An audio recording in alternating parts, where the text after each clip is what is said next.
Ma, huwag ka naman ganyan magsalita. Hindi pa nga natin alam kung yung singsing na kinuha ni Choy yung sinasabi nyo. Bukas pupuntahan ko yun at ako mismo ang kukuha ng singsing. Saka ang pangit pakinggan na may nawawala sa bahay. Ano na lang ang sasabihin ng mga tao makakarinig? Na tayo-tayo na nga lang may isa pang magnanakaw? 4 lang tayo rito oh. Saka imposible naman malilikot ang kamay ng mga bisita natin. Kung hindi mga kaibigan, mga kamag-anak naman. Mamaya kakasalitaan nyo yan, mapaaway pa tayo. Paano kung nailapag nyo kung saan? Kung sa labas nyo naiwala? Saka kung may magnanakaw dito, ano po yun? 3 kami suspect? Hey! Ewan ko! Basta palagi na lang ako nawawala ng gamit. Nakakainis na bahay to. Kahit saan mo ilapag ang gamit, palagi na lang hindi na makikita pag kailangan mo na. Ang sarap pitpitin ng kamay ng magnanakaw na yan. Mahuli-huli ko lang talaga yan. Ako, sinasabi ko sa kanya, matatanggalan siya ng daliri. Paano kung ang pinagkakatiwalaan mong manugang pala ang nagiging dahilan kaya nagkakagulo kayo sa bahay? Noon pa man ay malikot na ang kamay ni Aliyah at hindi siya napagbibintangan dahil mabait siya kung titingnan. Pero ang bawat kasalanan ay may kabayaran. Magagawa niya pa kayang magbago? O hahayaan na lang niya ang sariling makulong sa kasalanan at kadiliman? Ang alam ko talaga dito ko yun huling nakita eh. Kailan niyo po ba huling nakita? Kasi po, nung nagpunta po ako rito nung nakaraang linggo, wala naman po akong nakikita dyan.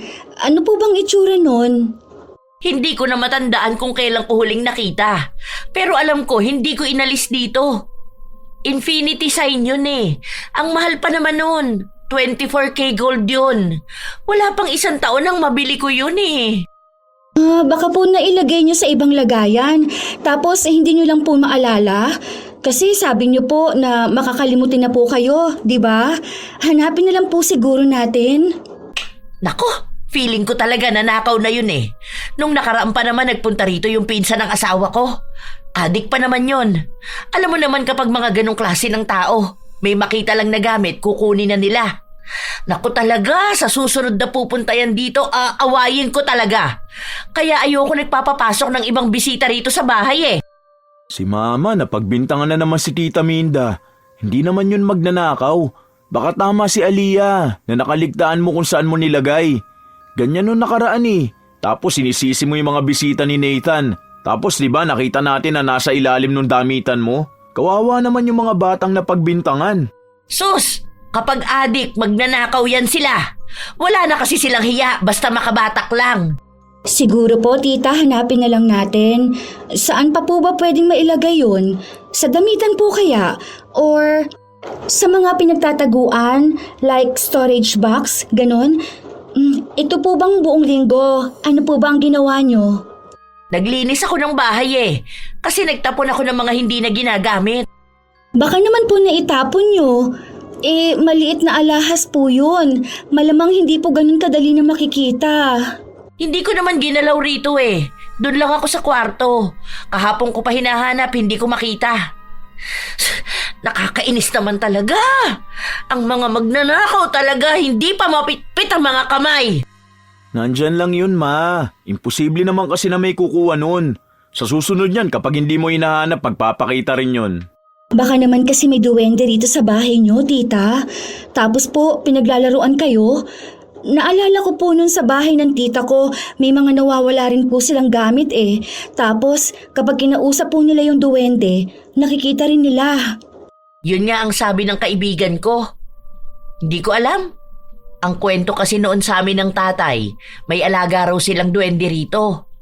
Hindi ko alam kung totoo ba yun. Kausapin nyo na lang po. Sabihin nyo na hindi kayo nakikipaglaro, kaya ilabas na niya yung gamit nyo. Ganun po ang ginagawa ng tita ko. Sige nga, at ako'y nai-stress na sa mga nawawalang gamit dito sa bahay. Agad namang naniwala si Annie sa sinabi ng nobya ng anak. Kahit na ang totoo ay nilalaro lamang siya ni Aliyah. Nang makauwi na ang dalaga sa kanyang bahay, agad niyang tiningnan ang pinaglalagyan niya ng ninakaw niyang alahas. 3 araw na niya itong hawak dahil nung nakaraan na bumisita siya sa bahay ng nobyo, silang dalawa lang ang naroon. Kaya nang makita niya ang alahas, hindi na siya nag-aksaya pa ng oras para kunin ito. May iba pang gamit na nanakaw niya. Ang ilan ay ibinenta na niya para lang magkaroon siya ng pera. Walang mga magulang si Aliyah. Hindi niya nakilala kung sino ba ang mga yon. Lumaki siyang palipat-lipat sa kanyang mga kamag-anak. Pero wala sa kanila ang nagpalaki sa kanya ng maayos. Nang sumapit na siya sa wastong edad, umalis na siya sa poder ng mga kaanak niya para maghanap ng sarili niyang uupahan na bahay. Dahil hindi naman siya nakapagtapos ng kolehiyo, wala siyang nakikitang magandang trabaho. Bata pa lamang si Aliyah, sanay na siyang manguha ng gamit ng iba. Kung saan siya napupuntang bahay, palaging may nawawala. Yun din ang dahilan kaya kung kani-kanino na lang siyang pamilya ipinapasa.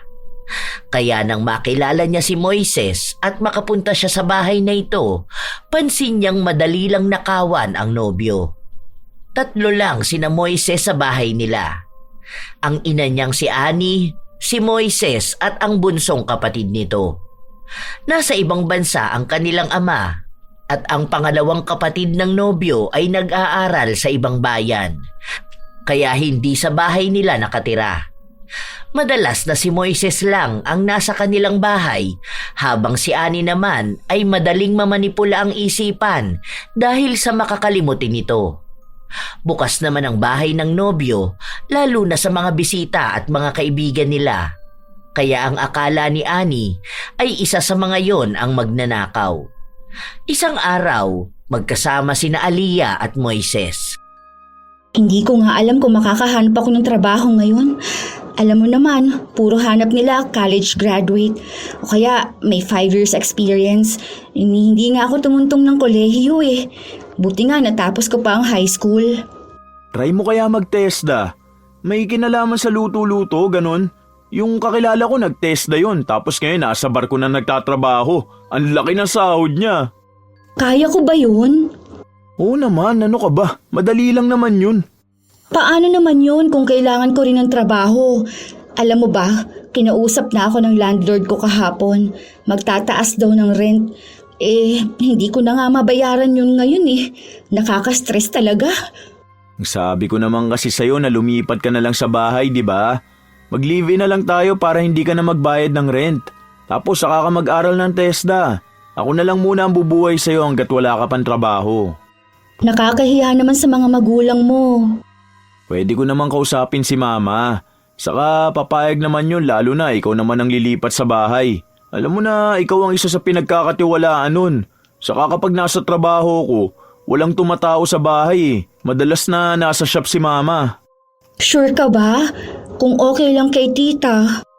Okay na okay kay mama. Gusto na nga niya ako mag-asawa eh. Nangihingi na ng apo.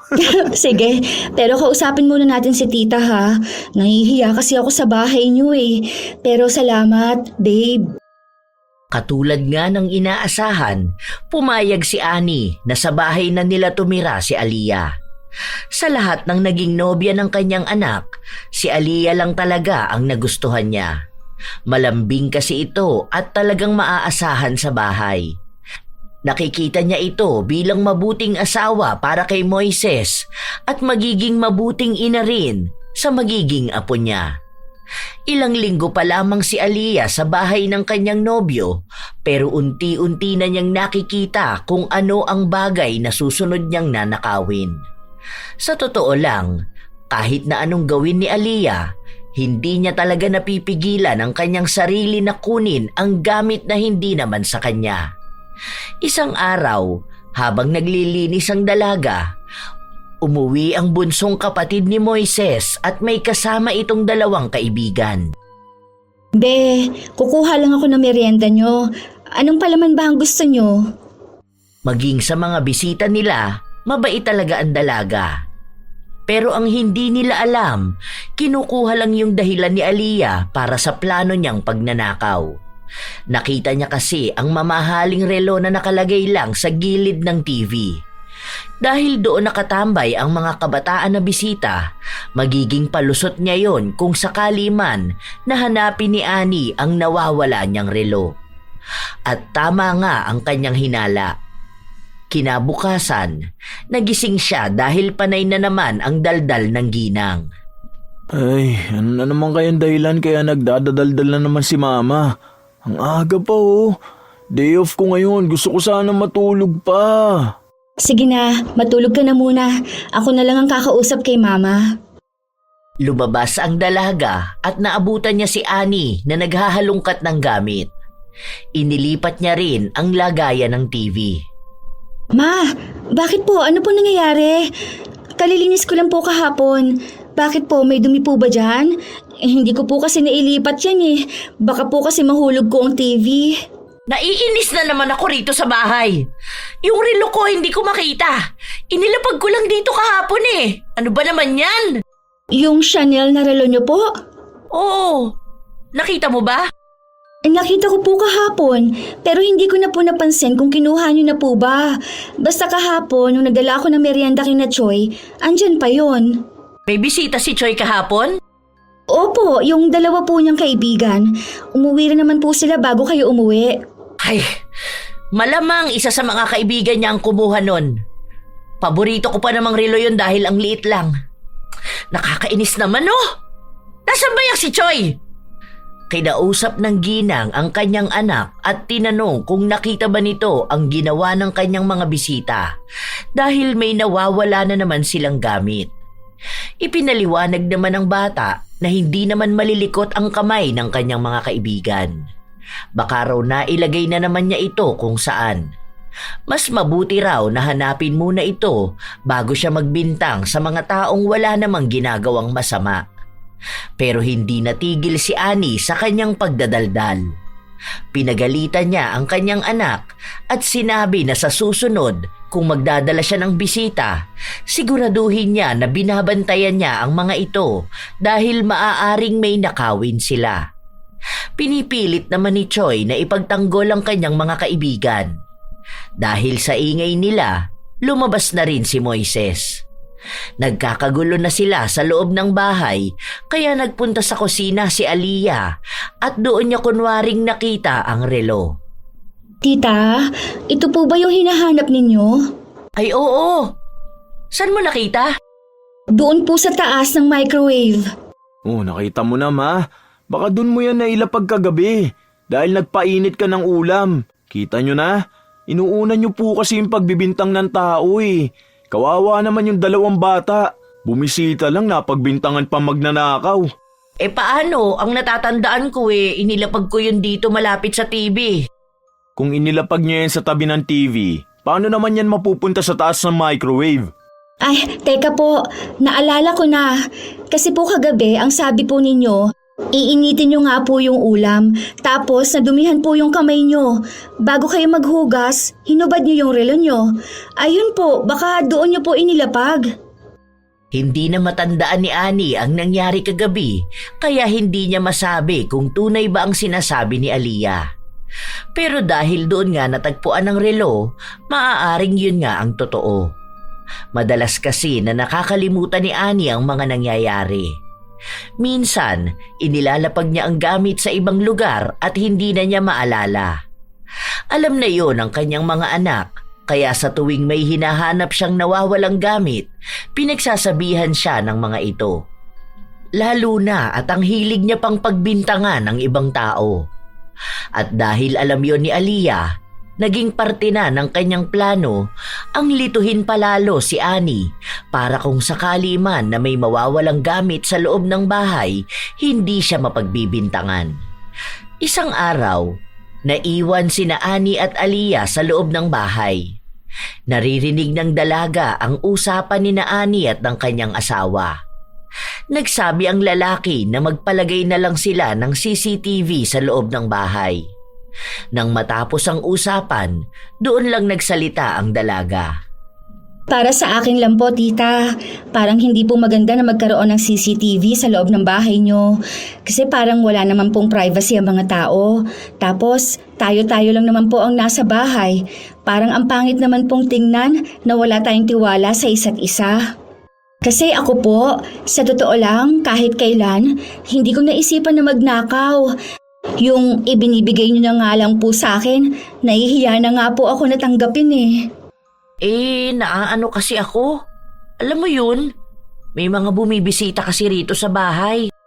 Siguro po kung may bisita, bantayan na lang din natin sila. Saka po, bibihira lang mangyari yun eh.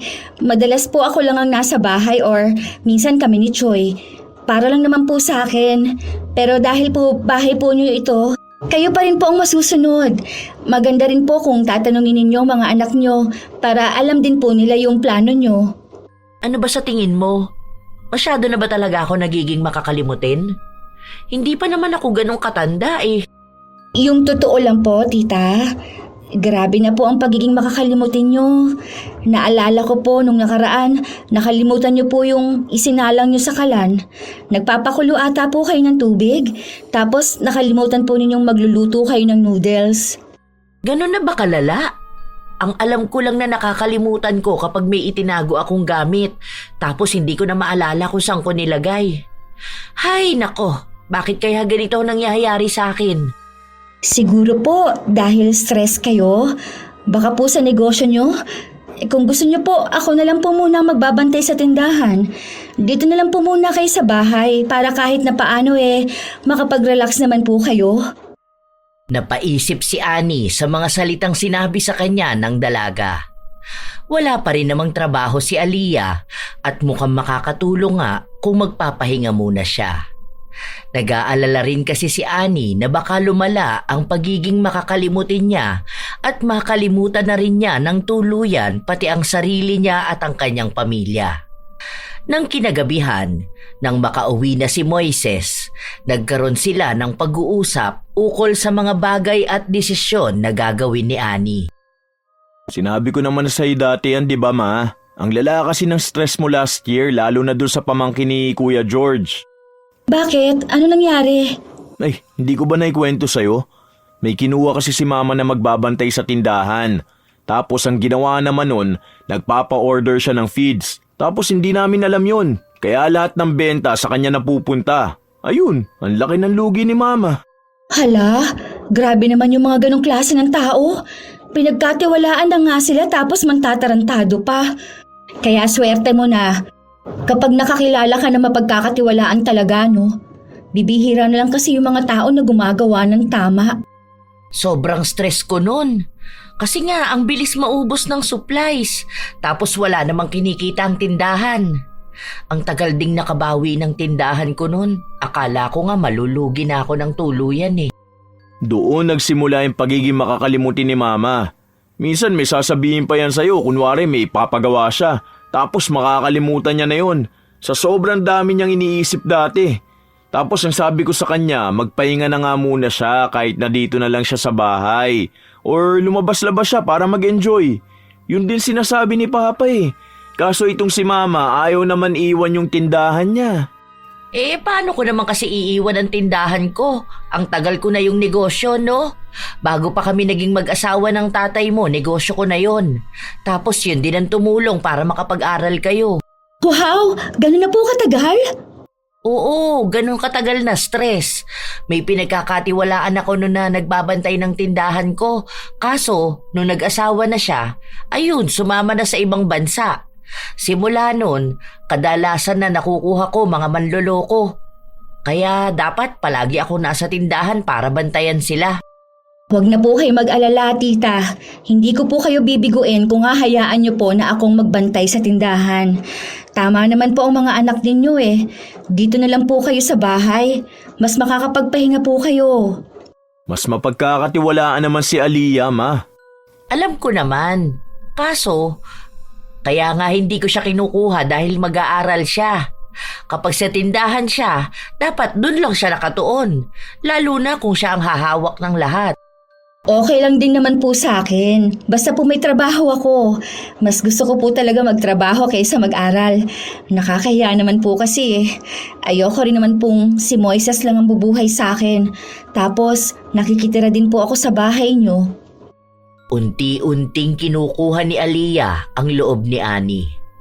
Mabait naman sa kanya ang ginang pero sadyang nahihirapan lang ito na basta magtiwala. Pero dahil nakikita ni Annie na mabait naman ang dalaga, napapayag na rin siya nito.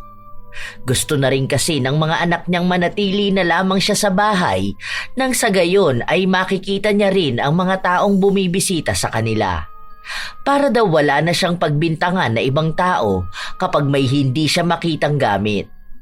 Kinabukasan, isinama ni Annie si Aliyah papunta sa tindahan. Nagbebenta sila ng pagkain ng baboy at manok. Iba na po palang itsura ng tindahan ninyo, tita. Unang punta ko po rito parang dito sa kabila yung counter. Kakalipat lang niya nung nakaraang linggo. Halika rito, ipapakita ko sa iyo yung mga gagawin mo. Ipinakita ni Aliyah na madali lang siyang matuto para kahit na paano ay maibigay agad ni Annie ang tiwala sa kanya. Halos 1 linggo rin na tinuruan ng ginang ang dalaga bago niya ipinaubaya ang trabaho. Masama rin kasi ang pakiramdam ni Annie kaya napilitan siya na manatili na muna sa kanilang bahay. Sa pagkakataon na hawak na ng dalaga ang kaperahan, bumubuo siya ng panibagong plano kung paano siya makakapagnakaw ng pera. Magiging madali na lang ito kung tutuusin, lalo pat nakuha naman na niya ang tiwala ni Annie. Ilang linggo pa ang lumipas, pinapakita ni Aliyah na tama lang na siya ang hinayaang humawak ng tindahan. Hanggang sa nagpasya na rin silang dalawa ni Moises na magpakasal. Bakit kaya hindi nyo nalang idiretso sa simbahan?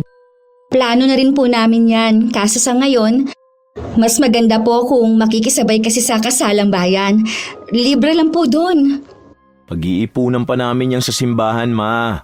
Alam nyo naman po na mahal ang magagastos. Para sa akin, parehas lang din naman kasi yun. Sayang naman yung espesyal yung araw kung hindi nyo rin naman gagawin sa simbahan. Espesyal naman po ang bawat araw basta kasama ko po ang anak nyo. Isa pa po, di ba ang mahalaga naman po kapag nagpapakasal ay ang pagmamahalan namin? Wala na po yan kung sa bongga ba ang kasal o hindi.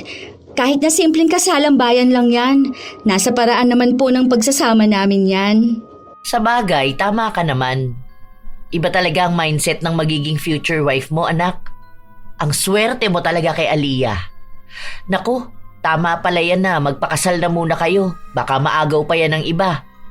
O sige, saka na lang ang kasal sa simbahan pag umuwi na rin ang papa mo. Nagtawanan lang sila. Ang daming magagandang salita na sinabi ni Annie sa kanyang magiging manugang. Gustong-gusto niya talaga ang dalaga, lalo na at magagandang katangian lang ang nakikita niya kay Aliyah. Nang maikasal na ang dalawa, mas lalong naging mabait si Annie sa kanyang manugang. Ipinagmamalaki niya ito, lalo na sa mga nakakausap niya. Minsan kasi, kapag tungkol sa manugang ang usapan nila ng mga kumare niya, si Aliyah ang nagiging angat. Sinasabi kasi ng mga kumare niya na kung hindi masasama ang ugali ng mga naging asawa ng mga anak niya, minsan naman daw mga tamad at hindi maaasahan sa bahay. Malayo raw sa ugali ni Aliyah na kahit galing sa trabaho ay nagagawa pa ring tumulong sa gawaing bahay at kahit na minsan ay hindi niya narinig na nagreklamo. Isang araw, nakatanggap ng mensahe si Annie mula sa kanyang mga kaibigan at nagyayaya ang mga ito na magkita-kita sila. Bago pumayag si Annie, nagtanong muna siya sa kanyang mga anak. 4 na araw daw kami dun sa resort ng kaibigan ko. Alam nyo, 3 dekada na kaming magkakaibigan. Kaso, nung mga nagsipag-asawa na kami, bibihira na lang kami magkita-kita. Siguro mga 13 years ago yung huling nagsama-sama kami ng buo talaga kami. Nag-asawa kasi yung isa tapos pumunta ng abroad. Ngayon lang umuwi ng Pilipinas. Siya yung nagyayaya. Oh, bakit pinag-iisipan nyo pa? Pwede ka naman magpunta. Oo nga po, Ma. Sayang naman po yun. Minsan na nga lang po kayo magkita-kita eh. Wala naman rin po kayong alagain na bata para mahirapan kayong umalis. Saka 4 na araw lang naman po yun para makapag-unwind naman po kayo, di ba? Paano naman kayo rito sa bahay? Ma, malalaki na po kami. Ano pa pong pinoproblema nyo? Nandito naman si Aliyah. Saka si Choi, kaya naman na niyang asikasuhin ang sarili niya. Sige na po, sumama na kayo ron. Tama po si Moises, Ma. Huwag niyo pong intindihin dito sa bahay. Ako na pong bahala. Maaga rin naman po akong nagigising eh. Ako na lang po ang maghahanda ng pagkain para po may baunin din si Choi. Sigurado ka ba? Hindi ba nakakahiya sa'yo? Ano po ba kayo, Ma? Huwag na po kayong mahiya sa akin. Okay lang naman po. Basta po, enjoy po kayo sa bakasyon nyo. Dahil aalis si Annie, mas madali para kay Aliyah na samantalahin ang pagkakataon na yon. May isang gamit ang biyenan niya na matagal na niyang nais makuha. Ilang beses na niya itong nakikita sa loob ng kwarto ni Annie pero hindi siya makagalaw lalo pat palagi nang nasa bahay ang ginang. Unang araw na wala si Annie, ang araw na wala ring pasok si Aliyah. Nang siya na lang ang maiwang mag-isa, pasimple siyang pumasok sa loob ng kwarto ng biyenan. Saan niya naman inilagay yun? Nung nakaraan lang dito ko yung nakita eh. Imposible namang dadalhin niya yun. Ay, ayun! Talagang itinago niya pa. Akala niya yata hindi ko itong makikita. Buti naman, nakuha ko rin to. May seller na ako nito eh. Masaya si Aliyah habang itinatago niya sa kanyang bulsa ang pares ng hikaw na kinuha niya. Naglinis muna siya sa buong bahay bago siya nagbihis para umalis. May nakausap na siyang kukuha ng hikaw. Hindi siya ang makikipagkita sa bibili, kundi ipapadaan niya ito sa isang kakilala na pinagkakatiwalaan niya. Bago siya umalis, sakto naman na dumating si Choi. May kasama itong lalaki na may katandaan na at pakilala nito ay tiyuhin ni na Choi. Magandang araw po. Ay pasensya na po kayo pero aalis po muna ako ha. May kailangan lang po akong puntahan. Pero tinawagan ko naman na po ang asawa ko. Sinabi ko po na napadalaw kayo rito. Ikaw na lang muna ang bahala sa kanya, Choi. Ha? Babalik din naman ako. Bibili lang ako ng uulamin natin mamaya. Dito na lang po kayo kumain ha, Tito Bin? Magalang ang dalaga kaya natuwa rin sa kanya ang tiyuhin ng kanyang asawa. Nagmamadali na rin siyang umalis dahil kanina pa naghihintay sa kanya ang kausap niyang tao. Nang maibigay niya ang hikaw, sinabi niya rito na huwag siyang basta tatawag sa kanya dahil baka si Moises ang makasagot. Inililihim din kasi ni Aliyah na nakikipagtagpo siya sa ibang kaibigan dahil ang alam ng kanyang asawa ay wala siyang ibang kaibigan. Maraming inililihim si Aliyah kay Moises at hindi naman naghihinala sa kanya ang asawa dahil sa galing niyang magtago at magpalusot. Nang makabalik sa bahay si Aliyah, naabutan niya na nakauwi na ang kanyang asawa. Oh, kararating mo lang ba, babe? Oo, tumatawag ako sa'yo kanina para itanong kung nasan ka. Isasabay na sana kita pa uwi. Ay, hindi ko napansin. Naka-silent ata ang cellphone ko. Oo nga, ang dami. Pati pala si Mama tumawag din. Naku, sorry, hindi ko napansin. Nagpunta kasi ako ng palengke. Bigla kasi ako nag-crave ng sinigang na hipon. Alam mo naman kapag nasa labas ako, hindi ako humahawak ng cellphone, di ba? Natatakot kasi ako baka ma-snatch. Alam mo naman ang mga snatcher, ang bibilis sa mga kamay. Hindi, sige okay lang. Isasabay sana kita eh. Tapos si Mama tumawag sa akin kasi nalaman niya nga na nandito si Tito Bin. Oo, nag-chat kasi ako kanina. Sinabi ko nga sa kanya. Sige, magluluto na muna ako para makakain dito si Tito. Tulungan na kita. Hindi na, babe. Sige na, makipagkwentuhan ka na lang muna sa tito nyo. Wala sila ni Choi. Pinuntahan yung isa pa naming kamag-anak dun sa kabilang kanto. Ano bang dahilan kaya yun na pabisita? Ngayon ko lang ata siya nakita. Hindi ko pa rin naman nakikita yung iba niyong mga kamag-anak. Ang nakikita ko lang yung mga malalapit lang dito. Hindi kasi masyadong lumalabas ng bahay nila. Yan yung tito ko na sinasabi namin ni Mama na milyonaryo. Ay, totoo ba? Bakit hindi halata? Yung suot niya kasi kanina parang gusot-gusot. Tapos parang may mantsa pa. Ganun lang talaga siya. Minsan nga kapag pumunta ka sa mansyon nila, makikita mo yan, butas-butas ang damit eh.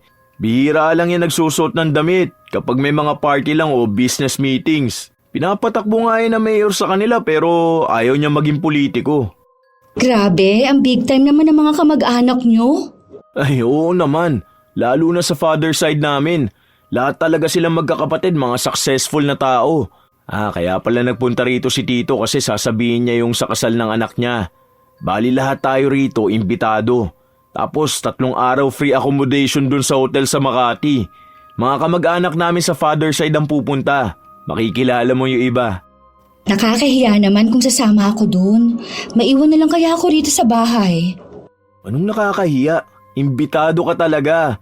Pati nga si Tito natutuwa sa'yo eh. Siyempre asawa kita, kaya kung imbitado ang pamilya namin, malamang imbitado ka rin dahil part ka na ng family. Kaso nakakahiya naman sa mga kamag-anak nyo. Ang yayaman nila. Paano kapag tinanong nila ako? Wala man lang akong pamilya. Wala naman silang pakialam dun. Saka mababait yung mga yun. Hindi naman imbitado yung mga mapangmata naming kamag-anak. Basta yung mga kapatid ni Papa, yun talaga mababait silang lahat. Sa totoo lang, hindi naman talaga nahihiya si Aliyah. Isa lang yon sa kanyang rason para hindi masyadong mahalata na gusto niyang sumama. Ilang buwan pa naman bago maganap ang kasalan na yon, kaya hindi na niya muna inisip ang tungkol doon. Ilang araw pa ang lumipas, nagpatuloy si Aliyah na kumuha ng mga gamit ng kanyang biyenan. Ang kinukuha niya ay yung madali lang makaligtaan at hindi masyadong ginagamit ni Annie. Babe, uuwi na bukas si Mama, no? Anong oras? Hindi ko alam eh. Gabi yata, bakit? Pwede kaya ako magpaalam na hindi muna ako papasok? Yung dati ko kasing katrabaho, nag-aaya siya sa akin kung pwede kami magkita. May problema kasi siya eh. Naghiwalay sila ng asawa niya. Kilala mo yun. Naalala mo nung nililigawan mo ko? Nung nandun pa ako sa karinderya nagtatrabaho, naalala mo yung sinasabi mo na may makapal na eyelashes? Oo, yung si Rose? Yung tinatawag niyong rosas na walang bango? Naaalala mo pa pala yun? Oo, siya nga. Kung okay lang din sa'yo na umalis ako? Oo, okay lang naman yun. Wala namang problema sa akin eh. Anong oras ka ba bukas? Ihatid na lang kita. Hanggang ano oras ka ba ron? Pero kung gusto mo, okay lang din naman kung hanggang kinabukasan ka. Susunduin na lang kita, total wala naman akong pasok bukas eh. Samahan mo na lang siya, kawawa rin naman. Naghiwalay ka mo sila ng asawa niya. Labis ang pasasalamat ni Aliyah sa kanyang asawa. Kinabukasan, maaga siyang nagising para maghanda ng pagkain. Sinabi rin ni Moises na siya na ang nagpaalam sa kanyang ina ukol sa paalam ni Aliyah. Nang makarating na si Aliyah sa bahay ng kanyang kaibigan, hindi na pumasok si Moises. Nagsabi lang ito sa kanyang asawa na tatawagan na lang siya kinabukasan para sunduin siya. Ang hindi alam ni Moises, hindi naman talaga kaibigang dadamayan ang ipinunta ni Aliyah sa bahay na yon, kundi ang sugalan na palagi niyang pinupuntahan simula pa noon. O anong oras ba tayo magsisimula? Okay ako kahit walang tulugan to. Ano na ha? Nasaan na ba yung iba? Huwag niyo sabihin na mas nauna pa ako sa kanila ha. Ano ba naman yan? Bilisan niyo na. Tawagan niyo na ha. Para makapagsimula naman na tayo. Kating-kating na ang palad ko oh. Matagal nang lulong sa sugal si Aliyah at isa yon sa dahilan kung bakit siya nahilig sa pagnanakaw ng gamit. Dahil mamahalin ang mga nakuha niya sa kanyang biyenan, malaking pera din ang puhunan na magagamit niya sa buong laro nila. Mabuti na lang at madali niyang nakumbinsi ang kanyang asawa dahil hindi na rin naman nakikita ni Moises ang dating katrabaho na tinutukoy ni Aliyah.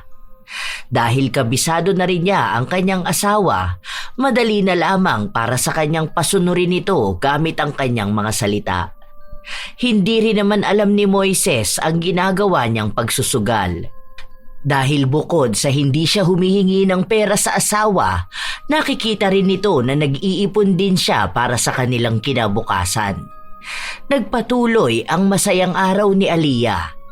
Hindi siya kinukulit ng asawa dahil malaki ang tiwala nito sa kanya.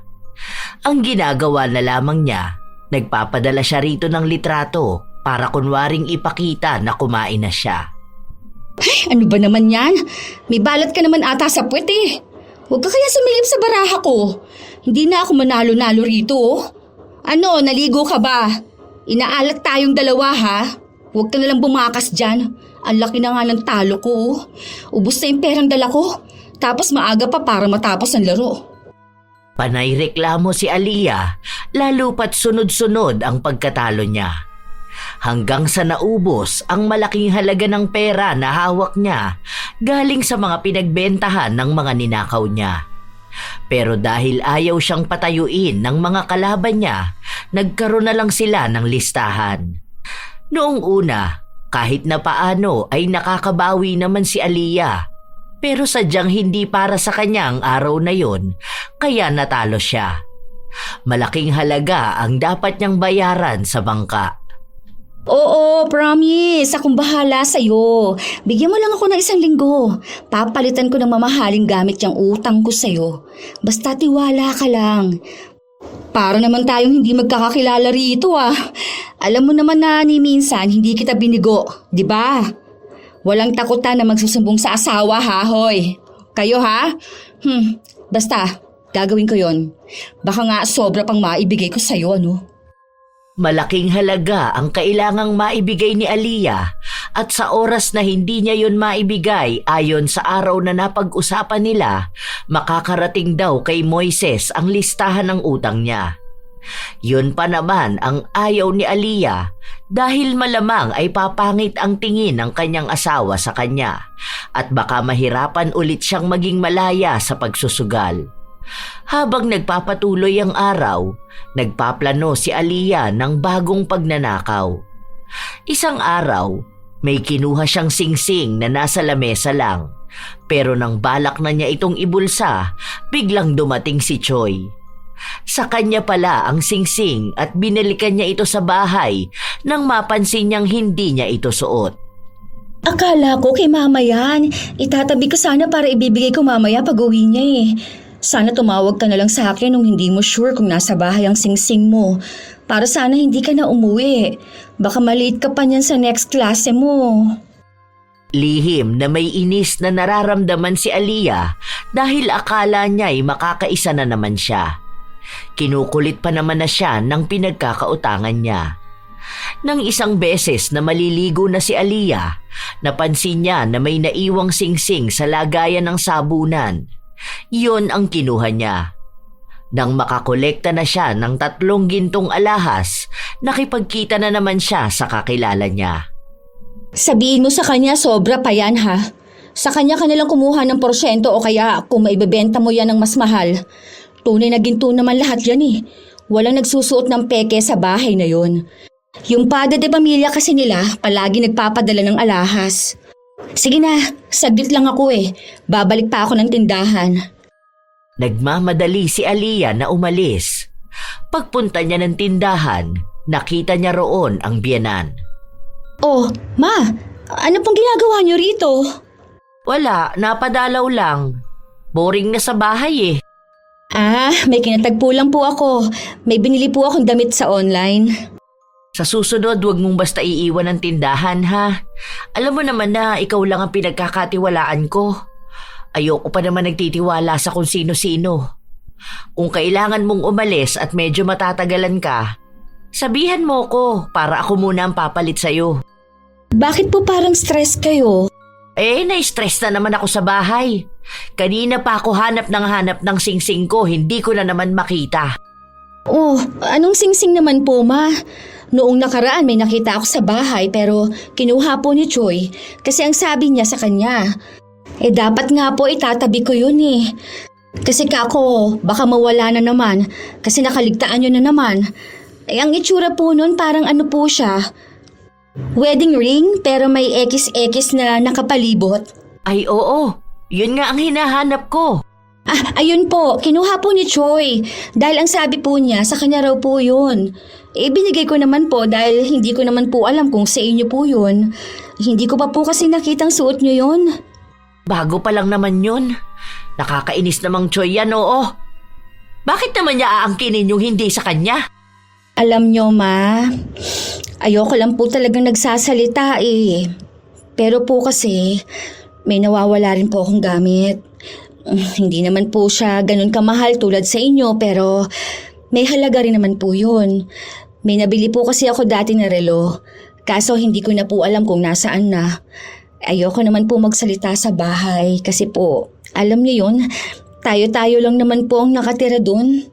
Pero feeling ko po huwag po kayong magagalit sa akin, Ma. Baka po nagnanakaw na si Choi. Lalo na po sa ganyang edad ng kabataan, parang maluluho po sila. Lalo na kung may mga kaibigan niyang nanunulsol sa kanya. Imposible naman na magnanakaw ang anak ko. Ang daming pera nun. Palagi pang binibigyan yun ng isa pa niyang kapatid na nasa Maynila. Hindi naman po basta masasabi yung ganun, Ma. Minsan po, hindi yan sa pera na hawak nila eh. Meron pa naman po na ganun, yung may sakit na pagiging magnanakaw. Parang kahit hindi niya alam o hindi niya sinasadya, nakakapagnakaw siya. Baka po merong ganun si Choi.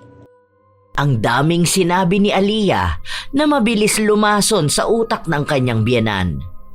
Nang makauwi sila sa bahay, hinintay muna nilang umuwi ang dalawa bago sila nag-usap-usap. Ang dapat na kalmadong pag-uusap ay nauwi sa galit ni Annie. Pinagpipilitan kasi ng anak niya na hindi siya magnanakaw at kahit na kailan, hindi niya naisipan na kumuha ng gamit ng iba. Sure ka ba, babe, na nakita mo yung kinuha ni Choi? Oo, umuwi pa nga siya para kunin yun. Binigay ko naman sa kanya dahil hindi ko naman alam kung kanino yun eh. Nangatwiran si Choi na hindi yun ang singsing na kinuha niya dahil sa kaibigan niya yung singsing na naiwan sa bahay. Magtigil ka dyan! Bukas kukunin ko yung sa kaibigan mo, ha? Ang kapal na mukha nun! Ang mahal ng ginto na yun tapos aangkinin niya lang! Simula ngayon, tigilan mo na yung mga kaibigan mo na yan, ha? Noon pa man pangit na ang pakiramdam ko sa kanya. Halatang mga magnanakaw. Pati ang ate Aliyah mo nawawalan dito sa bahay. Ano ba naman yan? Tayo na nga lang ang nakatira dito. May nawawala kang gamit? Bakit hindi mo sinasabi? Nahihiya ako magsabi eh. Sino namang pagbibintangan ko? Saka iniisip ko na lang na baka naitabi ko lang tapos hindi ko pa nakikita kasi hindi pa ako naghahalungkat. Ayoko kasi nang sisihan sa totoo lang. Kahit ako ayoko naman ng ganyan, lalo na pambibintang. Pero kasi palagi na lang may nawawalang gamit dito sa bahay eh. Hindi ko alam kung dahil ba sa duwende na yan o sa mga bisitang malilikot ang kamay o dahil sa kung sinong punyetang magnanakaw na nakatira sa bahay na to. Ma, huwag ka naman ganyan magsalita. Hindi pa nga natin alam kung yung singsing na kinuha ni Choi yung sinasabi nyo. Bukas pupuntahan ko yun at ako mismo ang kukuha ng singsing. Saka ang pangit pakinggan na may nawawala sa bahay. Ano na lang ang sasabihin ng mga tao makakarinig? Na tayo-tayo na nga lang may isa pang magnanakaw? 4 lang tayo rito oh. Saka imposible naman malilikot ang kamay ng mga bisita natin. Kung hindi mga kaibigan, mga kamag-anak naman. Mamaya kakasalitaan nyo yan, mapaaway pa tayo. Paano kung nailapag nyo kung saan? Kung sa labas nyo naiwala? Saka kung may magnanakaw dito, ano po yun? 3 kami suspect? Hey! Ewan ko! Basta palagi na lang ako nawawala ng gamit. Nakakainis na bahay to. Kahit saan mo ilapag ang gamit, palagi na lang hindi na makikita pag kailangan mo na. Ang sarap pitpitin ng kamay ng magnanakaw na yan. Mahuli-huli ko lang talaga yan. Ako, sinasabi ko sa kanya, matatanggalan siya ng daliri. Sige po ma, tama na yan. Baka mamaya atakayin ka pa sa puso eh. Kanina ka pa nagagalit. Basta wala magnanakaw sa bahay na to. Bukas na bukas, aalamin ko kung talagang sa'yo yung singsing. Kapag hindi, magsorry ka dapat sa mga taong naapektuhan ng mga pambibintang nyo. Kung alam nyo lang po kung gaano kasakit sa damdamin ng mapagbintangan. Kinabukasan nga ay sumama si Moises sa kanyang kapatid para puntahan nila ang tinutukoy ni Choi na kaibigan. Nakita ni Moises na ibang klase ng singsing ang hawak nun. Kaya sinabi niya sa kanyang ina, pero nagmamatigas si Ani na baka pinalitan na lang nung ipapakita sa kanya. Dahil sa mga sunod-sunod na nagiging issue sa nawawalang gamit, tila ba nagkaroon na ng lamat ang kanilang pamilya. Hindi na masyadong nakikisama sa kanila si Choi o hindi ito nananatili sa bahay nila kapag walang ibang tao dahil katwiran niya na baka may mawala na naman at siya ang mapagbintangan. Hanggang sa dumating na ang araw ng kasal na pupuntahan nilang pamilya. Sana naman walang mawala doon, no? Nakakahiya naman at mga kamag-anak pa ang makakasama natin. Mayayaman pa ang mga yun. Ma, wala namang mawawala doon. Ano po ba naman yan? Ang ganda na nga ng mood nating lahat eh. Paalis na nga po tayo, ganyan pa kayo magsalita. Pinapaalala ko lang dahil nakakahiya naman yun. Lalo na sa tatay nyo kung magkakaroon ng issue tungkol sa mga nakawan na ganyan. Oy Choy, umayos ka ha? Hindi na kumibo ang bata. Tumango lang siya. Halata na hindi siya masayang sasama. Kung may iba lang sana siyang pagpipilian, lalayo siya sa kanyang pamilya. Nang makarating sila ng hotel, naroon na ang ilan nilang mga kamag-anak. Nagkaroon ng pag-uusap, kumustahan at ang pagpapakilala kay Aliyah. Ay, hello po. Kayo po pala yung kinukwento nila na negosyante. Ito ang manugang ko. Nako, napakabait nito. Responsable pa tong asawa. Tapos kahit na hindi mo utusan sa bahay, kusang kumikilos. Minsan nga pinagsasabihan ko na at baka hindi ako agad magkaapo dahil palaging pagod at nakatuon lang sa trabaho. Biro lang. Pero totoong napakabait nitong manugang ko. Talagang maaasahan sa lahat. Ngumingiti lang si Aliyah sa mga sinasabi ng kanyang biyenan. Mabilis namang nakasundo ni Aliyah ang mga kamag-anak ng kanyang asawa. Kahit na kanino siya matapat, palagi niyang nadadala sa usapan. Hanggang sa bago sila umuwi, may nagsabing nawawala ang kanyang pitaka. Dahil sa nangyari, hindi muna sila nakalabas. Sinubukan muna silang kausapin isa-isa. Ito na nga ba ang sinasabi ko? Huwag ka naman muna mambintang, ma. Mamaya hindi naman pala sure na nawawala yung wallet niya. Kita mo naman ang bitbit nilang maleta, dalawang malaki. Paano kung naipit lang pala nila ron? Hala, wait lang. Yung relo ko hindi ko na makita. Inilagay ko lang yun sa bag ko eh. Tapos inilapag ko sa upuan kanina. Nawawalan ka rin ng gamit? Hindi mo ba nailagay sa maleta natin? Hindi ah. Kasi bago tayo lumabas kanina, nakaayos na yung maleta eh. Inilapag ko yung bag ko nung lumapit ako dun sa tita niyong isa. Nawawala na rito oh. Bigay mo pa naman sa akin yun. Nakikisabay lang si Aliyah sa usap-usapan ng nawawalang gamit. Dahil ang totoo, wala naman siyang dinalang relo at ang tinutukoy niya ay naisama na niya sa naipusta niya sa sugalan. Pero ang totoong nawawalan ay yung isang kamag-anak nila. Napulot ni Aliyah ang pitaka nung nahulog ito sa banyo. Kinuha niya lang ang pera pero iniwan niya ang pitaka sa loob ng inidoro.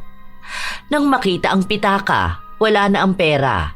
Dahil doon ay nagkalabasan ng sama ng loob. Dapat ay masaya lang ang araw nilang yon dahil naghahanda na rin silang umuwi sa kani-kanilang bahay pero nagkaroon pa ng ganong senaryo. Kung sino-sino na ang sinisi. Kung ano-anong masasakit na salita na ang lumabas. Habang ang tunay na salarin ay nakikilabas ng inis dahil sa peke niyang nawawalang gamit. Hanggang sa ilang araw na ang nakalipas, patuloy pa ring nagbabangayan ang magpapamilya, lalo na sa social media. Parang tanga naman tong mga to. Talagang nagpaparinigan pa. Mga gunggong. Ang yayaman nyo nga. Ang bobobo nyo naman. Ay, ano ba naman yan? Napunta sa pera ang mga utak. Ay, bahala kayo sa buhay nyo. Basta ako, may pera akong pangsugal. Pero kulang pa to. Nasaan kaya yung bagong bigay ni Relo kay Ani? Para may reserba lang ako kapag natalo ako sa sugal. 3 araw na mananatili sa bahay si Aliyah dahil gusto ni Annie na siya na muna ang magbabantay ng tindahan. Sa totoo lang, mas gusto nga yun ni Aliyah dahil mababa lang ang kupit niya kapag nasa tindahan siya. Tapos, madalas na pagod pa siya. Nakita niya ang relo, kaya itinabi na lang muna niya sa loob ng luma niyang sapatos. Bukas pa siya aalis para magsugal. Nang kinagabihan, hinahanap na naman ni Annie ang relo niya pero hindi niya makita kahit na anong gawin niya. Punyeta naman! Nasaan na ba yung relo na yon? Isang beses ko palang nasusuot eh. Huwag naman sabihing nawawala na naman. Ano ba yan? Nagwawala na si Annie sa loob ng bahay nila. Pinagbabaliktad na niya lahat ng gamit para lang makita ang nawawala niyang relo. Palaging ganun na ang nangyayari, kaya para bang nasasanay na lang ang pamilya niya sa ginagawa niya. Nang patulog na ang mag-asawa, lumabas muna si Aliyah para magbanyo, habang ang asawa naman niya ay napatayo dahil sa ipis. Nang dumampot siya ng lumang sapatos para patayin ang ipis, napansin niya ang nasa loob ng sapatos. Bakit may relo rito? Ito ba yung hinahanap ni Mama? Bakit nandito? Nang marinig ni Moises ang yabag ng asawa niya na papasok na sa kwarto, ibinalik niya ang sapatos. Balak na sana niyang itanong sa asawa pero hindi niya ginawa. Babe, ano sa tingin mo? Huwag na muna kaya akong pumasok bukas, no? Maglinis tayo ng bahay, yung ililipat yung mga gamit para mahanap natin yung mga nawawalang relo ni Mama. Wag na, babe. Saka na lang. Naglilinis din naman ako dito sa bahay eh. Makikita ko naman yon kung sakali. Tingin mo ba may magnanakaw sa bahay na to? Feeling ko nga si Choi eh. Halata sa kanyang guilty siya. Huwag ka magagalit ha. Yun lang ang napansin ko. Kasi kapag pinagsasabihan siya, hindi na niya pinagtatanggol ang sarili niya. Dapat pagsabihan mo yung kapatid mo. Mahirap na kapag nakasanayan na niya yung pagiging magnanakaw niya. Sa bagay, tama ka nga naman. Kapag nasanay pa naman ang isang magnanakaw, hindi na yung titigil. Sana mahuli na kung sino man may malikot na kamay dito. Para naman matahimik na ang bahay. Hindi umamin si Aliyah kahit na nahuli na siya ng kanyang asawa. Kaya ang ginawa ni Moises, kinuha niya ang relo at ibinalik sa kwarto ng ina. Kaya nang magising kinabukasan si Aliyah at hinanap ang relo, wala na sa pinaglalagyan niya. Inis na inis siya dahil ang natatandaan niya, doon niya inilapag. At mas lalo siyang nagtaka noong makita niyang suot na ng biyenan ang relo. Bad trip naman. Paano naman bumalik sa kanya yung relo? Hayaan na nga. Sa susunod, makukuha ko naman ulit yan. Umalis si Aliyah para pumunta sa bahay na pinagsusugalan nila. Marami siyang pera, kaya kung makawaldas siya ay daig niya pa ang milyonarya. Oh, hanggang alas 4 lang ako ha. Baka umuwi na yung mga tao sa bahay at hanapin ako. Pero sa susunod na linggo, wala ang asawa ko. Aalis yun. Pupunta ng Taiwan para dun sa meeting sa work niya. Yon, kahit buong magdamag walang tulugan, lalaban talaga ako. Ganda sana ng laban ngayon, kaso nabawi naman ng biyenan ko yung relo. Nakakainis nga eh. Ang hirap na niyang pagnakawan ngayon ha. Lahat na ng bagay nakatago na. Sana makumbinsi pa siyang wag nang magpalagay ng CCTV sa bahay. Ang dami niyang arte eh. Pwede naman siyang humingi ulit ng gamit sa asawa niya. Kung wala lang mga alahas yon at mamahaling gamit, naku, hindi ko naman pakikisamahan yun. Ang daldal, nakakapikon. Ang daming pangit na salitang binitawan ni Aliyah laban sa kanyang biyenan. Hanggang sa nabanggit ng kalaro niya na kulamin na lang niya. Para daw kung sakali na mahirapan, ipamana na agad ang mga gamit sa kanya. Natawa lang noong una si Aliyah pero seryoso ang kausap niya. Ibinigay sa kanya ang numero at lokasyon kung saan niya matatagpuan ang mangkukulam. O kaya ay pwede naman daw siyang samahan. Wala naman yon para kay Aliyah, pero nang napansin niyang naghihigpit na sa lahat ng gamit ang biyenan, bigla na lang niyang naisip na magpakulam. Nilinaw niya na hindi niya naman ipapapatay si Annie, Pero gusto niya lang na manghina ito at mawala ng kakayahan para kumilos mag-isa. Para hayaan si Aliyah na tumulong sa kanya. Sa ganung paraan, mas mapapadali ang kanyang pagnanakaw. Yun nga ang nangyari. Bigla na lang nahimatay si Annie habang nasa tindahan siya, kaya dinala siya sa ospital at si Aliyah lang ang nagbantay sa kanya bago dumating si Moises. Ano nangyari kay Mama? Ayos na ba siya?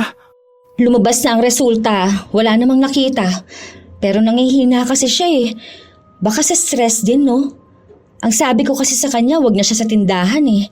Lalo na ngayon, ang daming stress dun dahil yung ibang supplies na galing dun sa bagong supplier. Mga sira naman. Inaasikaso ko na nga yun para ibalik. Ma, anong nararamdaman mo? May masakit ba sa'yo? Maayos naman ako, anak. Huwag kang mag-alala. Nahihilo lang talaga ako. Magpahinga ka na lang muna, Ma. Huwag ka na kasi magpaka-stress. Ang sabi sa akin, pwede naman na raw iuwi si Mama. Sige, ako nang bahala.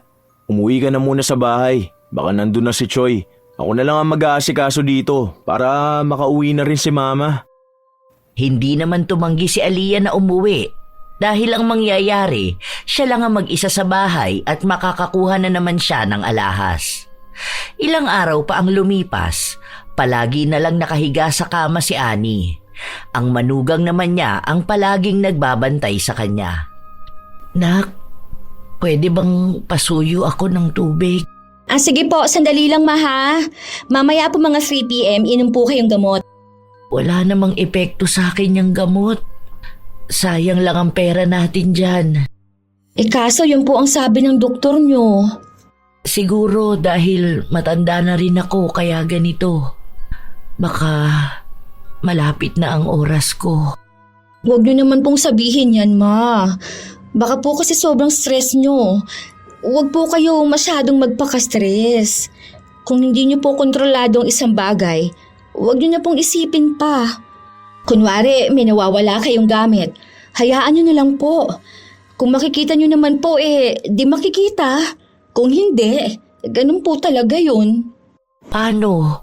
Mahahalaga sa akin ang lahat ng gamit ko. Mas mahalaga naman po ang buhay ninyo. Dalang-dala naman si Annie sa mga mabubulaklak na salita ng kanyang manugang. Dahil nanghihina na siya at hindi na makagalaw ng walang tulong ng iba, si Aliyah na ang nagpresenta na alagaan siya. Habang inaasikaso niya ang biyenan, pasimple naman itong nagnanakaw ng mga alahas at minsan pa ay pera. Marami pa naman nun si Annie dahil wala siyang bangko. Ang libo-libo niyang pera ay nakalagay lang sa kanyang damitan. Pasimple at pautik-utik lang ang kuha ni Aliyah para hindi mahalata kung may malaking pera na nawawala. Isang araw, habang natutulog si Annie, lumabas si Aliyah para magsugal. Oh, show money Kasi simula pa lang natin gusto niyo na kaagad magpalista. Tingnan niyo ako, ang daming pera. May mga alahas pang maipupusta. Game na! Nasa kasarapan sila ng paglalaro nang may sumugod sa kanila at itinaob ang lamesa. Buwisit naman Ang ganda na ng baraha ko! Babe, anong ginagawa mo rito? Dito mo pala dinadala yung mga ninanakaw mo? Kaya naman pala ayaw mo kung papasukin dito sa bahay ng kaibigan mo dahil hindi naman pala to basta bahay lang. Pasugalan to! Hindi. Ano lang to? Katuwaan lang. Wala to, babe. Ano palang ginagawa mo rito? Bakit ka umuwi ng umaaga? Katuwaan? Pero ang kakapal niya mga perang nasa harapan nyo. Ito ano to? Parang alahas to ni Mama. Isa pa, alam mo na nga na may sakit si Mama tapos iiwan mo siya mag-isa sa bahay ha? Mabuti na lang umuwi agad si Choi. Kung hindi baka nahulog na sa kama si Mama dahil gusto niya magbanyo. Bakit sa akin mo isinisisi lahat ha? Hindi ko naman kasalanan kung baldado na yung nanay mo. Ginagawa mo akong katulong. Para simpleng kasiyahan ko lang na ganito, ayaw mo pa? Minsan ko na nga lang ito ginagawa Minsan? Minsan kapag hindi ko alam ha? Ayos ka pala no.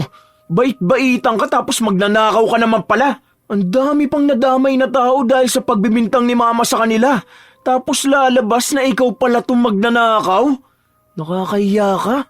Hindi ko alam kung bakit pa kita pinakasalan. Sige, dito ka na sa mga kaibigan mong katulad mong masasama ang ugali dahil tinotolerate nila ang pagiging magnanakaw mo. Magkaiba magnanakaw sa sinungaling pero ikaw pinagsama mo pa.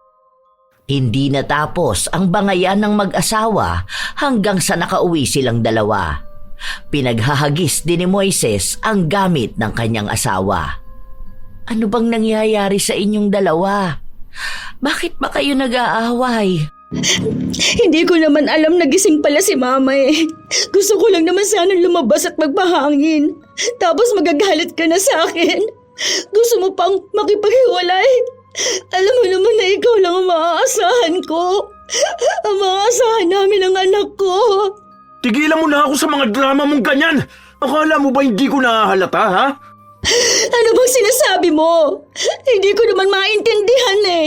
Masama na bang magpahinga ako, ha? Tao ako, napapagod ako. Lalo na, buntis ako. Tigilan mo ako sa mga ganyan.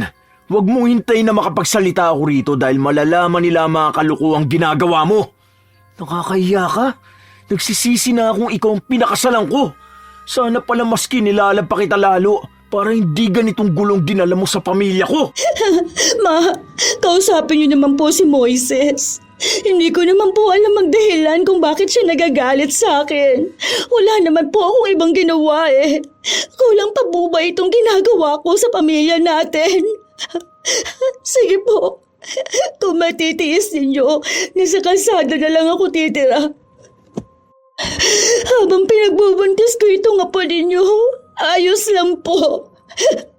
Siguro po, kakayanin ko na lang ang mabuhay mag-isa. May iba naman na po atang mahal ang anak ninyo. Aalis na po ako. Nilalaro na naman ni Aliyah ang biyenan gamit ang kanyang mga luha. Awang-awa naman sa kanya si Annie, lalo pat nababaitan sa kanya ito. Hindi rin mawari kung ano ba ang tunay na dahilan kung bakit sila nag-aaway mag-asawa. Ayaw kasing banggitin ni Moises ang tunay na dahilan ng kanyang galit. Huwag kang umalis, anak. Dito ka lang, ha? Ano ka ba naman, Moises? Bakit mo naman pinapalayas ang asawa mo? Tapos buntis pa. Hindi mo maiintindihan. Kapag nalaman mo magagalit ka rin sa kanya. Aaminin ko na po. Nahuli niya kasi ako naglalaro ng bingo. Natutulog naman po kayo kanina. Tapos paglabas ko, naabutan ko yung mga naglalaro dun sa labas. Nagalit po siya sa akin. Sorry po, Ma. Sorry po kung gusto ko lang naman na magpakasaya kahit na minsan. Napakasinungaling mo talaga, no? Hindi ko akalain na may ganyan kang pag-uugali. Nakakagalit ka, sa totoo lang. Paano mo naitago sa amin yung ganyang ugali mo, ha? Ano ba, Moises? Tumigil ka na. Huwag mong pagsalitaan ng ganyan ang asawa mo. Hindi maganda yung ganyan. Hayaan mo siya kung gusto niya lang naman magpakasaya. Naiintindihan ko siya na nakakaramdam siya ng pagod dito sa bahay. Lalo na at may ahalagain pa. Huwag kang umalis, Aliyah. Dito ka lang. Ayusin niyo yan. Hindi yung maliit na bagay lang sa pagsasama niyo. Hiwalayan na agad ang naiisip na solusyon. Nanginginig na sa galit si Moises dahil siya pa ang nagmumukhang masama, na para bang siya pa ang walang kwentang asawa. Hindi umalis si Aliyah dahil siya pa ang kinampihan ng biyenan. Nang dalawa na lang silang magkasama ng kanyang asawa, doon na bumalik ang tunay niyang ugali. Saan ka pupunta? Wala kang pakialam. Paanong walang pakialam? Asawa mo ako? Hindi na kita asawa. Siguro sa papel na lang. Pero hayaan mo, sa susunod wala ka na rin pangahawakan na ganun. Wala pa lang ako maibigay na ebidensya para mapabilis ang paghihiwalay natin. Ang galing mo magtago. Ang galing mo magpanggap. Pasalamat ka, hindi ko masabi kay mama na ikaw yung magnanakaw sa bahay dahil baka mapahamak pa siya. Baka sa sobrang sama ng loob niya atakihin pa. At kapag nangyari yun, mas lalo lang kitang hindi mapapatawad. May paiyak-iyak ka pang nalalaman, tapos magpapanggap ka pang buntis. Dahil pinapalayas mo ko. Isa pa, wala namang masama sa ginagawa ko. Gusto ko lang naman talagang maging masaya. Masaya ka kapag may ninanakaw ka? Kapag may nababaliw na kakahanap ng gamit na nawawala? Hindi ko alam kung bakit hindi man lang kita pinaghinalaan. Siguro dahil nadadala rin ako sa pagpapaawa mo. Ngayon hindi ko na alam kung totoo bang mahal mo ako o nadala ka na lang din yung pagiging magaling mo magpanggap. Mahalaga pa ba kung mahal kita? Hindi pa ba sapat na may asawa ka? Na may kinikilala mga magulang mong misis mo, ha? Ikaw ang unang lumapit sa akin, di ba? Hindi ko naman siguro kasalanan na niligawan mo ko.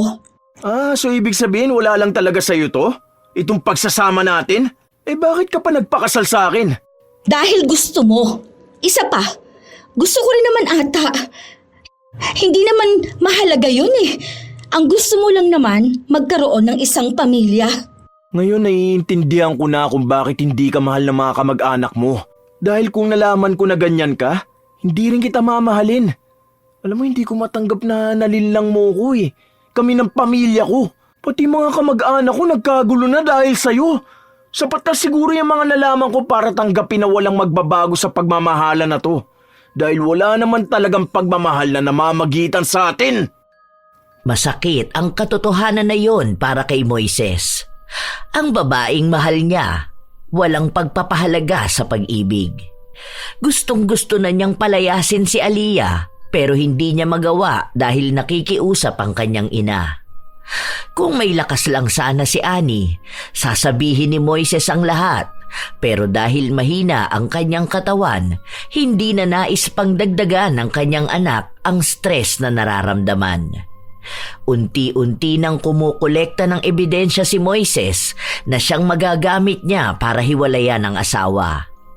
Kahit na mahal niya si Aliyah, hindi siya papayag na pinipili lang siya nito dahil lang siya ang pinakasalan at siya ang kailangan.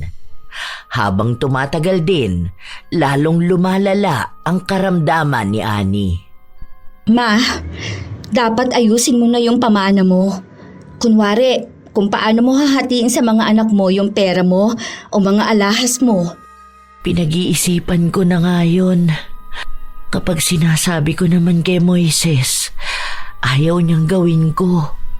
Sabi niya, mabubuhay pa naman ako ng matagal. Paano kapag hindi na talaga, di ba? Malay mo, pagtapos natin mag-usap, bigla ka nang mamatay. Paano mo hahatiin sa mga anak mo yung kayamanan mo? O kaya, pamanahan mo ko, ganun. Kahit yung mga alahas mo na lang, ang dami pa naman nun. Hayaan mo, may makukuha ka pa rin naman dahil asawa ka ng anak ko. At para na rin sa magiging una kong apo. Ngayon mo na lang ibigay. Hindi ko yan mahaharap. Lalo pat hindi ako makapag-isip ng maayos. Madalas na masama ang pakiramdam ko. Ano ba naman yan? Hindi na lang pumili kung anong ibibigay. Kunin ko lahat yan eh. May sinasabi ka ba, anak? Wala po, Ma. Ang sabi ko po na magpahinga po muna kayo. Uminom na po kayo ng gamot para makatulog na po kayo. Pagod na si Aliyah magpanggap pa, lalo pat wala na rin siyang sustento na nakukuha mula sa kanyang asawa. Balak sana niyang kumuha na ng mga alahas at pera, matapos nun ay tatakas na siya palayo sa asawa niya. Alam naman na rin ni Moises ang gawain niya, kaya hindi na niya mababawi pa ang tiwala nito. Dahil may sakit na rin naman si Annie at walang magiging lunas ang mga doktor, dito na mababaling ang atensyon ni Moises at hindi na siya hahanapin pa. Habang natutulog si Annie, naghahalungkat naman si Aliyah. Pero wala siyang makita kahit na ano. Dahil sa inis niya, halos magdabog siya. Anong hinahanap mo dyan, anak? Wala po, ma.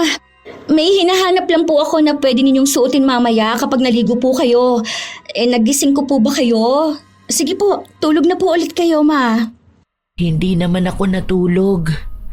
Kanina ko pa pinagmamasdan ng ginagawa mo. Wala kang makikita dyan dahil kinuha na ni Moises lahat ng alahas at pera ko. Saan naman niya dinala? Bakit hindi po ninyo sinabi sa akin? Hindi ko naman alam na hahanapin mo.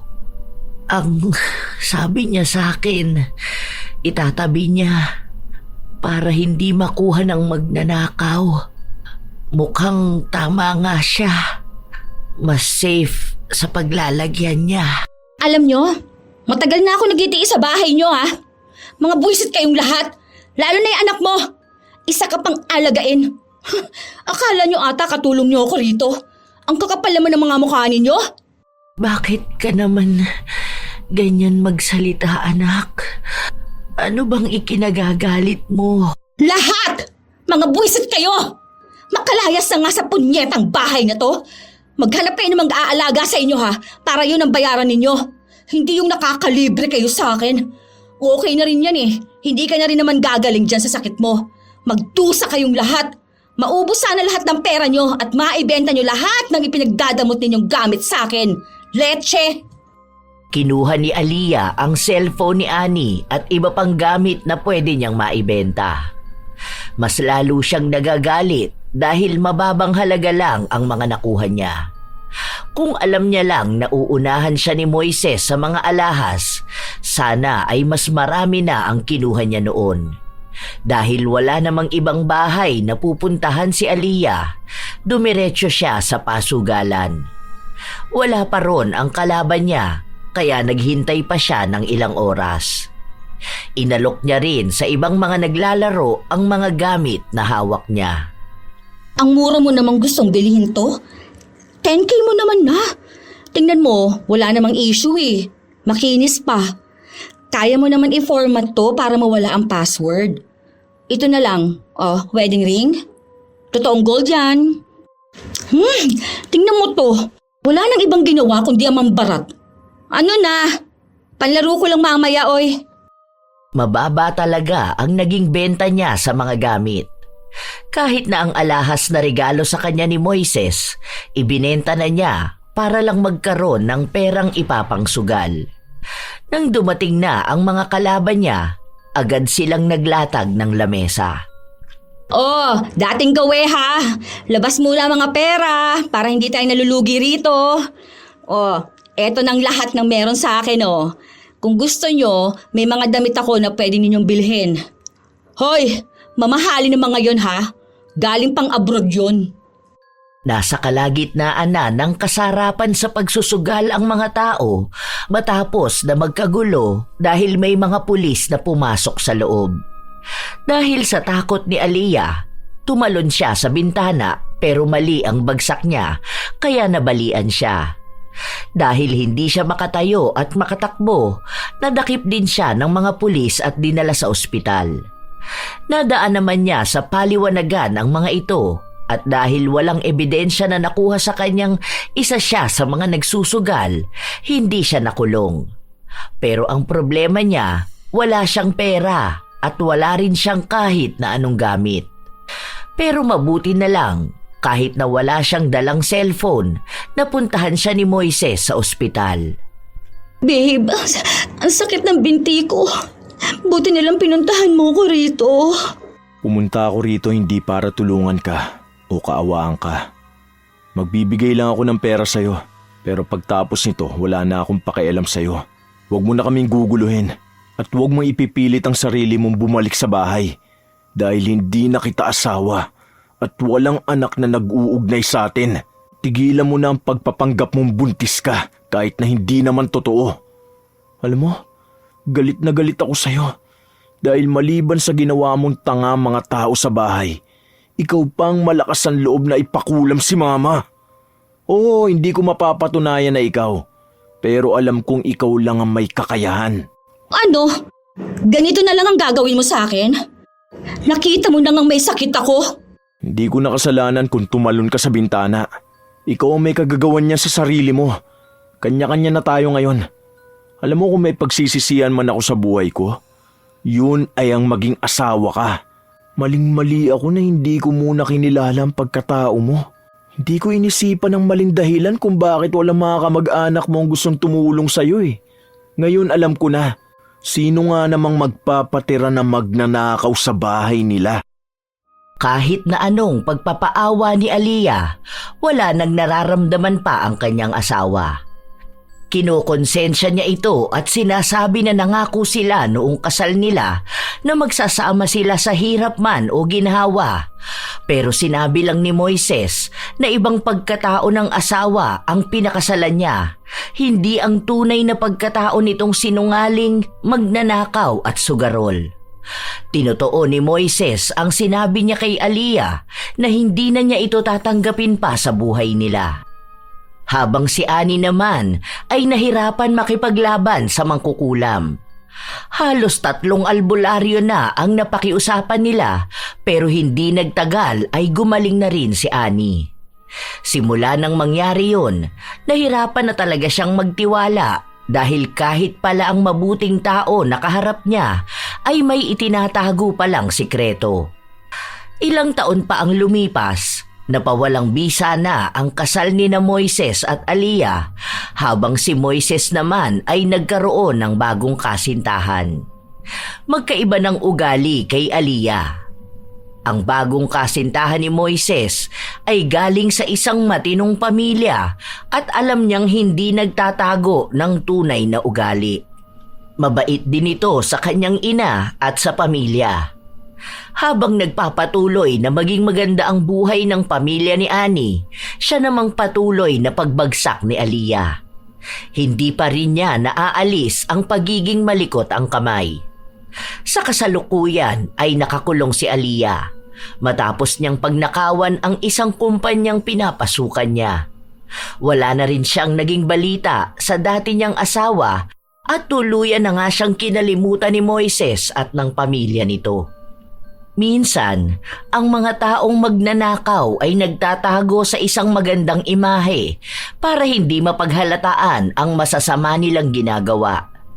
Marahil ang pagiging malikot ang kamay ay hindi lang basta gawain. Nagiging sakit na rin ito ng isang tao na kahit na anong gawin ay hindi na nila magawa pang talikuran. Minsan, ang kasalanan ay maitatago pang pansamantala. Pero darating ang araw na ang tunay na mukha at pakay ay lilitaw. Ang pagnanakaw at pagsusugal ay hindi lamang nakakasira ng kabuhayan, kundi pati ng relasyon at pagkatao. Ang taong magnanakaw at sugarol ay alipin ng sarili niyang kasakiman. At ang alipin, kahit magkunwari ng kalayaan, ay nananatiling bilanggo ng sariling kasalanan. May mga tao talagang kahit maging mabuti ka sa kanila, gagawa pa rin ang ikasisira mo. Kaya may mga taong nahihirapan magtiwala dahil sa mga magnanakaw na mapagpanggap. Naway may natutunan kayo sa ating bagong kwento ngayon. Mga apo, ibahagi nyo naman ang inyong mga opinyon ukol sa ating kwento at ibahagi nyo rin kung kayo'y may kakilalang katulad ni Aliyah na isang magnanakaw. Shout out sa ilan sa mga masusugid na tagapakinig ng mga istorya ni Lola Telang. Nilda Dultra, Larnie Azurin, Chambo Diday, Elda Int Vin, Eunice, Ami Pacana, Sheila Legrama, Du Bautista, Mora Vanessa, Jaylan Dagan, Geraldine Diaz, Belen Baladhay, Rowena Yuson Papa, Pamela Allen, Richelle Ann, Chinita Closa, Cherry Mukbang ASMR, Elizabeth Dungka, Valerie Joy Nadal, Leia Gawaran at sa anak niya na si Miko, pati na rin sa Black Vibora Tattoo at sa pamilya niya na sina Aryan, Nico at Kabi, Jean Malhabor, Rhea Santos, Clara Joy Martinez at sa kanyang asawang si Jerwin Nabol, Mary Jane Rico, Ellen Torres, Giovanni Alabado. Shout out din sa inyo, Al San Jose, Emmy Ofalia, Riza Rizardo, Hayashi J. Megan, Elizabeth Dacles, Lourdes Imon, Myla, Irisabela Tuazon, Liza Rosario, Domingo Puamo, Riz Magante, Elizabeth Pamintuan, Wild Angel, Jinky Gonzales, Evelyn Gonzales, Elena Vidal Ibalar, Estela Cabral da Silva, Lolita Mariano, Kim at Kirben Española at Delegiro family, Josie Merguinho, Miss Bicol, Marilor Guevara at sa Guevara family, Annabel Mendoza, Arvid Shane Hoiberg Channel. Salamat sa pakikinig nyo, Rose Ann Romasanta, Stiela Chand, Venus Ravas, Jason Simanes, Resel Naelgas, Evelyn Abayan, Marisol Lucero, Maricar San Juan, Jane Hedulian, Fermin Paragoso, Cindy Jackson, Remy Hervasio, Dodds Hunco, Shobeg Loma TV, Roselyn, Juvelyn Santos, Ankahe Vlog, Norlene Rosales, Hanilyn Tripon. Kumusta kayo? Melanie Mel, Marisa Villanueva, Triple D, Rosita Kayabyab, Mikey ng Jensan, Leslie Martinez, Liza Rivero, Cliven Dubalan, Merlin Gasga, Zilpahara Reichert, Baby Jen Langkay, Fatima Priti, Presi Tangbawan, Gia Bule de la Cruz, May Ann Navarro, Mary Joy Galicia, Merly Fatalia, Gary Gubio, Ellen Lagos, Mars Pugal, Jonavi Lumadang, Bryson Victoria, Rizo Yu, Beng de Jesus. Shout out sa mga apo kong solid mula umpisa. Sidney Crosswind at sa kanyang anak na si Christine Lane Bandoho, Supladang Pasaway, Lovely Rose Roa at Princess Rain Roa Alawami, Kimpoy Feliciano, Hazel Fiesta, Marie the Lightworker, Gia Gigi, Francisco Ning, Jeremy Saranillo Francisco, Matt Sarol, Mel Santarita, Esteli Reyes at sa Reyes family ng Marikina City, AJ Chua ng Subic, Zambales, Vicky Yabut, Roy Lacandalo, Josefina Fuelias, Phoebe Ranyada, Mike James Tapak, Wilma Leses at advanced happy birthday sa kanyang mga anak na si Donna Leses sa September 28 at Shireen Leses sa September 30. Leonisa Cobo, Lurian Vitalicio, Jenny Suzuki, Raquel Hasigawa and to her husband Mitsuru, Maria Lina Kagawa, Lynn Hasigawa, Elise Padilla, Lydia Lopez, Gemstone Claro, Lance MBB, Rosalina Bugayong, Ami Yong, Ami Bag, Angelina Ignacio, sa buong Team Manok ng Amsik Angeles City, Pampanga, Ray Galedo at sa Galedo family ng Kabuyaw, Laguna, Roslyn Mangilin, Cherry May Libiran, Robert Crimen, Razon Yao, Milrose Demate, Angel Cancelier, Jaime Constantino, Jennifer Makasinag, Alma Naong at Rachel Whitney. Ako ang inyong Lola Telang at maraming salamat sa lagi niyong pagsubaybay, mga apo.